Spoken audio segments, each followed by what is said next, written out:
রথখোলা মাঠ সংলগ্ন এলাকায় রাতে ছিঁড়ে ফেলা হলো তৃণমূলের পতাকা। সিসিটিভি ফুটেজ ঘিরে রাজনৈতিক উত্তেজনা তুঙ্গে।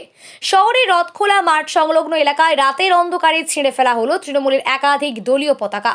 বৃহস্পতিবার গভীর রাতে ঘটে যাওয়া এই ঘটনার দৃশ্য ধরা পড়েছে সিসিটিভি ক্যামেরায়, যা ঘিরে ইতিমধ্যেই সরব হয়েছেন তৃণমূল নেতৃত্ব। স্থানীয় সূত্রে জানা গিয়েছে, রথখোলা মাঠের আশেপাশের বিভিন্ন এলাকায় ছড়িয়ে ছিটিয়ে লাগানো ছিল তৃণমূলের পতাকা। অভিযোগ, পরিকল্পিতভাবে সেগুলি খুলে বা ছিঁড়ে ফেলা হয়েছে। তৃণমূলের দাবি, একই জায়গায় থাকা গেরুয়া পতাকাগুলি অক্ষত থাকলেও শুধুমাত্র তাদের দলীয় পতাকাগুলিকেই টার্গেট করা হয়েছে। তাদের বক্তব্য, সামনেই রামনবমী উপলক্ষে বিভিন্ন এলাকায় গেরুয়া পতাকা লাগানো হলেও কেন শুধুমাত্র তৃণমূলের পতাকা ছেঁড়া হলো তা নিয়ে প্রশ্ন উঠছে। এই ঘটনায় সিসিটিভি ফুটেজ সংগ্রহ করে থানায় লিখিত অভিযোগ দায়ের করার কথাও জানিয়েছে তৃণমূল নেতৃত্ব।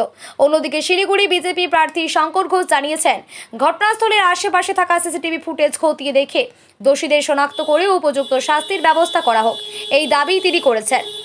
গতকালকে আনুমানিক রাত্রি 1:25 থেকে 1:40 মধ্যে এই রথখোলা এরিয়াতে, রথখোলা মাঠের আশেপাশে তৃণমূল কংগ্রেসের যে সমস্ত ঝান্ডা, ফ্লেক্স, ফেস্টুন লাগানো ছিল সেগুলো সব ছিঁড়েছে কতিপয় যুবক।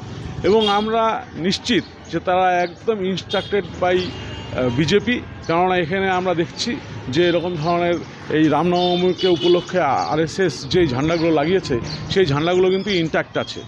অনেক সময় র্যান্ডামলি কী হয়, কিছু ছেলেপেলে নেশাগ্রস্ত অবস্থায় সব ফ্ল্যাগ ছিঁড়ে দেয়, কিন্তু এখানে কিন্তু সেটা র্যান্ডাম না, এটা ইন্টেনশনালি তৃণমূল কংগ্রেসের ঝান্ডাগুলোকে খুলে এই শিলিগুড়ির রাজনৈতিক পরিবেশকে উত্তপ্ত করার চেষ্টা করছে। মনে হচ্ছে বাম আমলে যেরকম ধরনের আজকের যিনি বিধায়ক এবং প্রার্থী বিজেপির, যেরকম ধরনের লাঠি, ডান্ডা, বাটাম নিয়ে ছাত্র রাজনীতি করতেন, সেইভাবে শিলিগুড়ির রাজনীতিকে আবার উনি সে উত্তপ্ত করতে চাইছেন। এর আমরা তীব্র প্রতিবাদ জানাচ্ছি। আমরা এফআইআর করছি এবং আমরা প্রশাসনের কাছে এবং নির্বাচন কমিশনের কাছে আমরা দাবি রাখব যে এই ছেলেগুলিকে চিহ্নিত করে তাদের বিরুদ্ধে আইন অনুযায়ী ব্যবস্থা গ্রহণ করা হোক। ওই মাঠে আশেপাশে সিসিটিভি আছে, ফুটেজ দেখে যারা দোষী তাদেরকে চিহ্নিত করা হোক।